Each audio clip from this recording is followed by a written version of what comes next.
So, Katie, let's talk about it. A new campaign. The road to Brazil starts here in a sense. It's a Nations League campaign.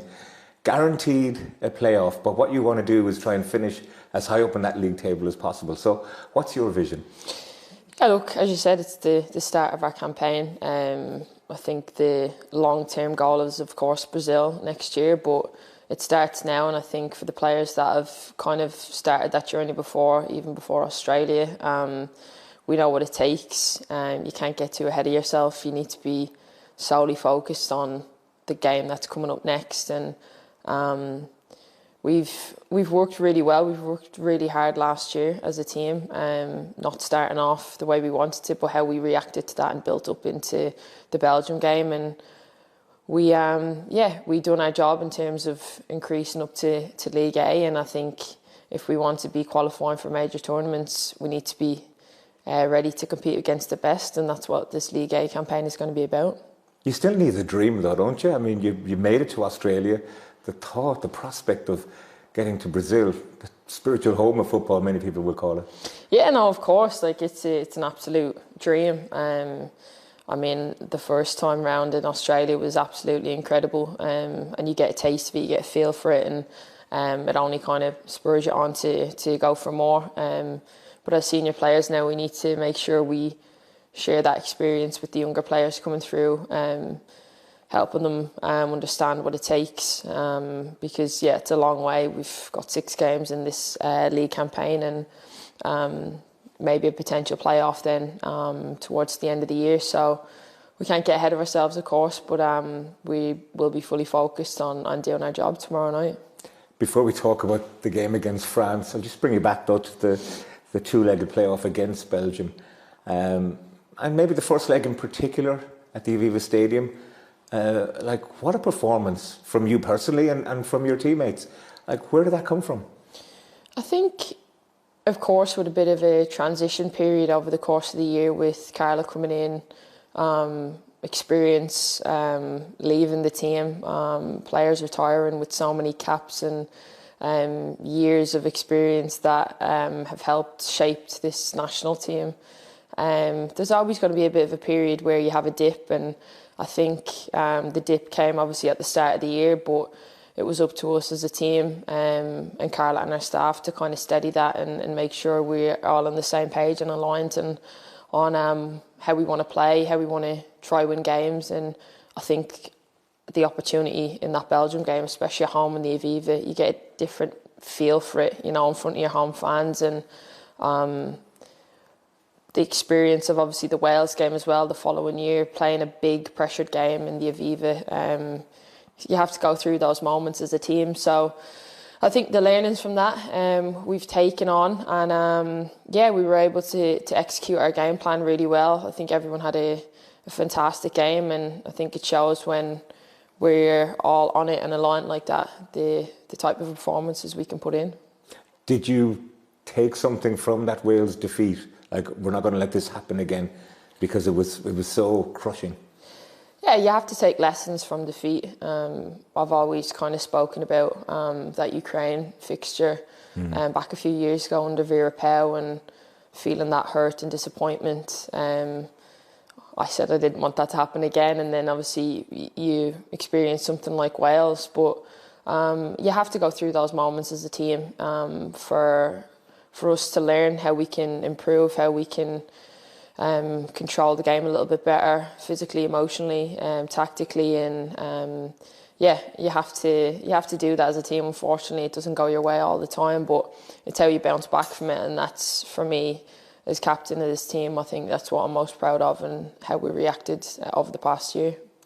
Have you seen Carla and her management team grow and adapt as well from the beginning? Yeah, for sure. Obviously, we've Marnie's left now and Gary's come in, so there's a bit of a transition period there. We've a change of analysts. Jazz has come in as well. So there's a little bit of changing in the backroom staff, but I think with Carla, she knows what she wants. I think she's really open to hearing the players' opinions, and she doesn't shy away from having honest conversations as well, which I think is important. she knows she's obviously stepping into this Irish team, and she knows how much that means to a lot of us, and she's really respectful of that as well. So we, of course, we're back and forth as always. It's an elite level, so you have to have those sorts of conversations. But I think when it comes to it, we both obviously always want what's best for the team, and I think she's been very receptive. Myself, both ways, I've learned a lot as well, you know. So it's it's a good working relationship in my opinion, and I think hopefully we can now show that on the pitch going forward tomorrow night. She's spoken of the noise since she came in. There's been so much noise that has little enough to do with football. It's associated with football, but there always seems to be an issue. I mean, as captain in particular, how much does that affect you personally, and how much do you try to deflect from the rest of the players? Listen, I think when we come in here, we only care about the opinions of one, each other, and two, our staff. Of course, you've got your inner circle of your friends and family that you lean on as well. But I think for us, ultimately, it's the opinions of each other that matters the most. Naturally, obviously, the way the game's grown, and we want it to grow that way. We want more eyes on our game, and we want people coming to watch us in Tallaght or Cork or the Aviva.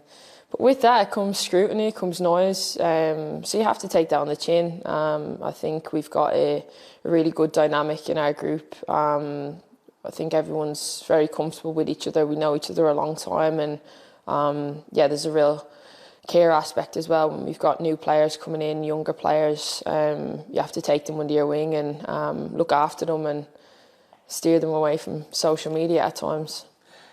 You're playing this game in Tallaght, which was traditionally the home of the Irish women's football team. It's the original, wasn't it? The original, and maybe the best, some would say. But you've got the Aviva Stadium, where you had that Belgium result. You have Parc Quive, where you've beaten France in the past. So what is it about Tallaght? I mean, there has been talk about maybe shortening the pitch. I mean, will that help, something that Vera did before? Look, I think a pitch is a pitch, whether it's short or longer. You're still 11v11 out there. You still have to break them down. They have to break us down. So it's not too much for me. I don't kind of look into it too much. I think I've actually really enjoyed playing in Parc Quive and in the Aviva, of course, different locations around Ireland. I think it gives people opportunity from around the country to come see us if they don't normally get to see us up in Dublin, which has been really nice. Cork fans are a different level as well. So, look, it's always been really enjoyable for me. Of course, I've got a connection to Tallaght as well because it's my hometown. It's where I made my competitive debut, I'll say, against Finland many years ago. So it'll always hold a special place in my heart, and the fans in Tallaght are always really loud, and they get behind us from the start of the game right till the last. And it's going to be an exciting one tomorrow. The game against France here the last time, it was a close enough game, and we've played them, I think, like this will be the fourth time in 3 years. So, you know, they're a very good team, clearly, a daunting prospect. But the fact that we know them a bit more, does that take a little bit of the fear away? Yeah, I think as well, like, the experiences over the last few years playing against them, they've had like different managers, different players coming in and out. The squad is obviously incredible. The experience they have, the quality they have. Having played against some of their players in the Champions League, like it's a difficult test for sure. But if we want to look at going to major tournaments, this is what we have to be up against, and this is what we have to be prepared for, you know. So, there's been a great few battles over the last few years against France, and I'm sure it'll be another big one tomorrow. You look at their results in the group stages of the Euros, though. Beat England 2-1, beat Wales 4-1, beat Netherlands 5-2. That's daunting. Yeah, but I think we're Irish, and I think we've got a mentality that we don't fear anyone. We know our strengths, and we know what we're capable of, and we know how hard we are to beat. And I think when we're on it, we're one of the best teams defensively out there. And I think that's not underestimating France at all. They've absolute quality from goalkeeper right up until their striker, the depth they have. But yeah, I'll always be confident in my team and in my girls, and I know I'll be ready to give everything tomorrow night. You mentioned the Champions League. I mean, congratulations once again on being a Champions League winner. You've managed to show the medal around a bit as well, I believe. Yeah, I think it was a couple of months after I went to Crumlin's Children's Hospital, and it's something recently I've been announced as an ambassador for the Children's Health Foundation, and it's something I'm so proud of. The work they do for the children, families, improving the facilities. It's something over the last few years I've kind of done in the background, visiting the hospitals and giving back as much as I can. And for me, I've built such a connection with the people I've met and seen, and yeah, the kids I've met are so incredibly brave and strong, and yeah, they really make me smile and inspire me a lot. So something I'm very proud of course. So I'm hopefully I can get back in and have a few visits in the next few months. But Arsenal has been such a huge part of your life as well, and there's been a lot of speculation about your future there. I mean, can you tell me where that stands at the moment? Do you think you'll be an Arsenal player next season? Look, for me, I think it's been an incredible 10 years at Arsenal. I've grown up there. I've won everything there is to win. But for now, look, I've got a contract till the end of the season. It's a massive end to the season as well, obviously going into the Champions League games, and we're still in the FA Cup. We need to be pushing for the league. So the fans know how committed I am to the club, and they will know for sure that I'll be giving everything till the end. So, but from your point of view, would you like to play in a different environment now at this stage of your career? Like I said, I've got a contract to the end of the Katie. season. New challenges, new horizons, new country maybe? What I'll say is, for me, like, I think in my prime, I feel so good. I feel in a great condition physically and mentally. I'm in a good place, and for us to, with Ireland, be pushing for a major tournament, so I want to be playing at the top of my game, and yeah, I'm hungry as ever. So we'll have to wait and see. Does the speculation, has it the potential to impact on you? Are you aware that you have to make sure to keep a lid on it? I think for me, it's just keeping things as close to my chest as I can. I don't want things externally to impact my team here with Ireland or my teammates at Arsenal.